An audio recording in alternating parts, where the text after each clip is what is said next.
What is in my camera bag 2025? I don't think I did this one last year because I think I was kind of figuring out if I wanted to keep jumping on these trends of everybody doing the same thing. But then I realized that I actually like going back and seeing what I personally had every single year. So this is just for myself. So what am I using 2025? I have decided to actually keep things a whole lot more simple this year. Last year I ran to the temptation of wanting to buy just too much, and I realized that I like going out like randomly on days where I just want to capture something and I don't want to be able to have to like build a rig or pack up a lot of things and not figure out what I want to take. So anyway, I keep it all very simple in this bag. Now this bag, it's nothing special. I think this thing costs like 50 bucks on Amazon, and I have no intention of replacing it until it's like falling apart, because why replace something for a name brand if it's working out fine? So, and also it keeps me motivated to not buy a bigger bag and thereby just add a ton of things that I actually may not need. So I'll just crack this open. So right off the bat, the very first thing, and probably one of my more important and fun things, my drone. So I've actually got two of them. This is still the Air 3. I've been using this now for at least a year and a half, 2 years. When it came back out, I think it was 2023. I think it came out in, yeah, I'll have to double check that. 2023. I still can't go wrong with this one. I know that, so I live in the US, and obviously DJI is experiencing, a couple of problems, but for now this thing has been working really well. I don't know when I'm gonna have to replace it. The 24 and the 70mm have been just super awesome for me. The 04 transmission system has been everything. In my opinion, anything with an 04 for right now, which is the more modern and more recent one, I would definitely recommend. But this thing, I can't complain. It's gotten me everything I've ever needed, and especially since like I've kind of drifted away from like being so drone heavy and trying to rely more on a mixture of both handheld and then drone, but drone just to set the context. It's like I can't justify right now jumping into anything else. Now I will say I recently got the Avata 2 because I wanted to explore a little bit more of FPV. That's currently in the shop right now, actually being sent back to me because there's a shortage of DJI products. I took that to the beach about 2 weeks ago, and I tried doing some maneuver that I forgot I had to just do some fancy maneuvering, and I wrecked it, and I ran it into a rock wall. I heard someone say once though, to fly FPV is to crash, so I'm gonna have to get used to that. But anyway, I'll be getting that back here in the next week or so, and probably just buying a replacement while I wait for DJI parts to come back into the US, and so I can have that repaired. But this is great, I can't go wrong with it. And then up next, so obviously batteries. One thing that I always recommend is something about me. I love having all 3 batteries in here and then plus 1 on the drone or in the drone, so I can always have 3 charging if I need to and then 1 flying. Flight time on these things is great too, so I've found that, those things can last me for what I need, probably like for a full day of shooting, and then I can just recharge all of them when I get back. Still using ND filters. I think that goes without saying. These are super needed, especially if you're in an area where you may not be able to revisit again and you're there at a certain time of the day where it's too bright. ND filters, super helpful, lets you retain that image quality and details. Up next, I've got just a camera strap. This one I believe is from Peak Design. So Peak Design, very minimal, easy camera strap, just in case I ever needed it. I've used it a couple times, enough to justify keeping it. So, okay, up next, DJI Mic 2. Still, I think a great competitor to other products out there. I've not had any complaints. And you'll see that a theme around all this is that, like, one thing that I may offer is kind of like I've said in other videos, buy something that fits your need and don't feel the need to have to constantly upgrade to other products. If it's working well and it's getting you what you need, then stick to that. DJI Mic 2, I know that they recently came out with the micro ones, but there's some features on that, even though that product is newer and a little bit more discreet, you can actually get away with a lot more functionality on this than you can on the newer ones. Now you can always replace, you can always use lav mics to get rid of the bulkiness. But anyway, the DJI Mic 2, heavily love this one. I've done a review on this one already if you want to check that out. Mic 2, the range and the clarity and everything on there, I cannot beat it. I use it for weddings, I've used it for so many different events, interviews, yeah, you name it. So as of today, I am still shooting on prime lenses. I currently have the 50mm on me right now, but I've also got a 16 and a 35. I have not moved over into like zoom lenses or just like the higher budget lenses that Canon offers.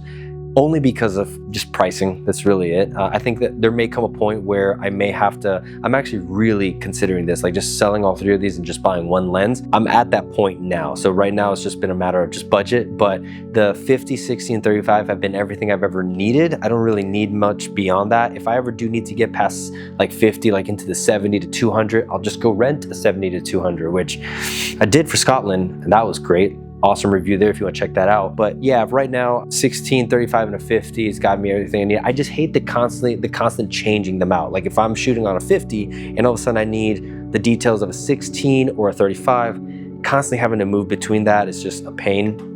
And I don't mind the zoom lens. I don't mind sacrificing a little bit of quality for versatility. Next that I have an external mic. There's a lot of times where I cannot use a DJI mic and I just need the functionality of this. Like maybe I'm not even recording myself. Maybe I just want a lot of ambient sounds and things like that. The Sennheiser MKE 200, very minimal and very easy. I was using the Rode Micro before, but I really hated how like on the shock mount, it just kept bobbing up and down because of the weight of the dead cat on it. And this one is just much more stationary and just more like compact. And I really love this one. So the Sennheiser MKE 200, I love the quality of it. Sennheiser has great products, so that one is also good. The Action 4, I actually bought this one late last year because I had some credit on DJI's website, and then at the same time they were running a special whenever the Action 5 came out. So I copped this thing for about $80, which at the time I was like, I cannot beat that, and I still can't. I love this thing. It's got some limitations that I've run into, but for the most part, whenever I just need like something really quick and like my main camera is being used and I need to be able to record something, this I can't go wrong, especially for like social media stuff. Yeah, you can't go wrong with it. Another thing that I really love that has been very versatile is, aside from the camera, is the cage. So this is from Small Rig. The reason I would heavily recommend a cage like this is because there's a lot of different components you can attach to it.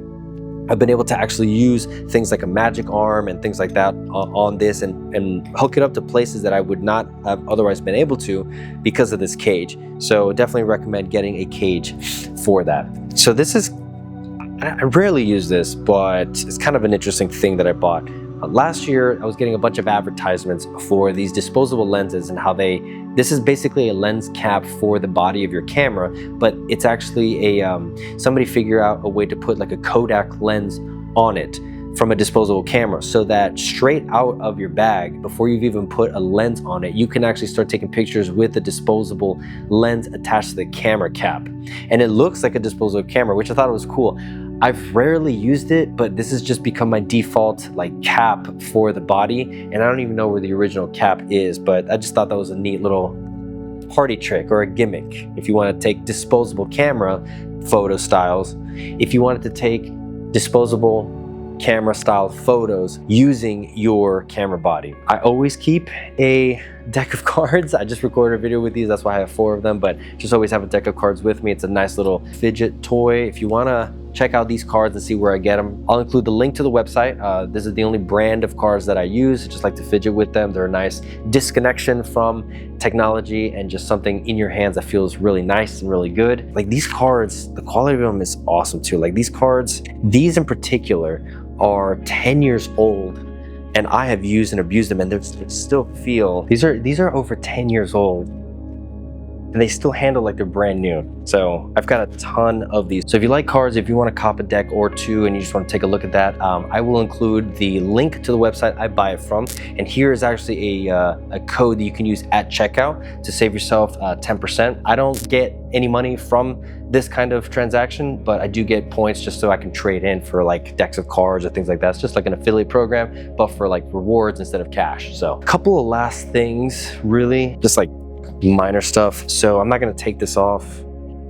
Actually, I'll just take it off. This is also from Peak Design. It's essentially just a camera strap or camera like anchor that you can put on your bag strap, and you can just hook your camera onto it. This has been super helpful for whenever I want to go out on hikes and I want to have my camera on me, but I don't want to always have to be holding something in my hand. I could just essentially just clip this on and walk, and then it's pretty simple actually to take it off. Now on here, one thing that I learned quickly too that you need a little bit more storage in a compact bag. And so I actually bought just one of these. It's Bag Smart. I think it was like $20 or $30. And essentially I just use it just to keep, oh, my monitor just died. Let me just swap this battery out really quick.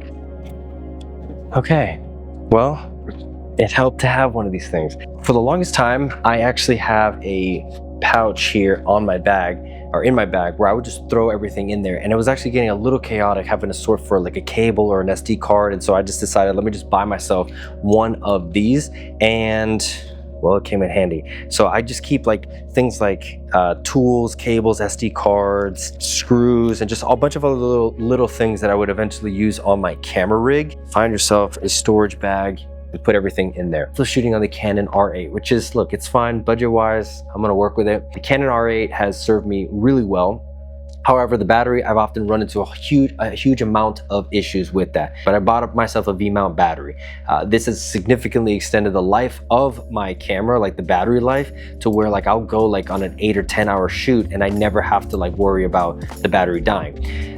In that same vein, the overheating issue that I've often talked about at length in other videos has been solved. Small Rig, I found, actually sells an external cooling fan that you can actually attach to the back of it, normally where your LCD screen will actually snap into. So you'll move the screen out of the way, you can actually pop that in there, and then it charges on the V-mount battery. My camera has not overheated. It'll often show that overheating bar go up to 1 or 2 out of 9, but it never goes past that because it's constantly working in the background whenever it feels that the camera is overheating or beginning to overheat. And I've used this thing for weddings now, like full on in the heat, and it's never given me any issues. Sticking to Small Rig, so I have like a side handle and then like a top handle as well, where I can attach a bunch of different accessories like my external mic or an external monitor to be able to see things a little more clearly. I do have a light, 25X or C, I'll correct that, a light from Amaran, one of their latest products, I think came out late last year, and then Magic Arms. So I've actually got 2 working right here in this scene, and look, I'll just show you. So I've got one right there on that. I didn't have anywhere else to set this on, so I just clamped it onto a chair. And then actually back there, that's not actually a lamp. Here, the lamp actually did not work. It doesn't have any way of powering it on. So I actually took one of these and clamped it on the stand. So I thought that was kind of cool, kind of neat. Already been in several videos of mine, and nobody's gonna know it's a lamp until they watch this one. Oh, and actually I'll just show you what my rig looks like, so you can piece it all together and not think I'm making this up. So I got the V-mount battery here, DJI mic here, because I've got the lav right here. This is a mount for this light as well, in case I ever needed to use it here towards the subject. I've got my external monitor, top handle where I can attach different things. Sometimes the external mic will go right here as well. This is the fan that I was talking about there. It's actually blowing out air right now. And then what else? This is the side handle. All this is mounted on a cage that I heavily recommend. And then this is the charger to, or the connection to the camera, to the V-mount battery. There was no, naturally on like higher end cameras, you will find those connections over here. But in this case, I just had to make do with a dummy battery that goes essentially into the battery port. Yep, that's essentially my setup. And that thing will work. I mean, it's been awesome. That thing will work for like 8 to 10 hours, which is pretty awesome. 8 to 10 hours. And then to charge that V-mount battery, I mean, maybe I have to do some kind of test on it, but it typically takes somewhere in the ballpark of around like an hour to fully charge it, but it charges pretty quick. Anyway, this was fun. This was just my go-to setup for right now, what's working. Only thing I will change right now will be the lenses, because I like the versatility of a zoom lens, but we'll see when I get there, maybe by next year. All right, we'll see you guys later.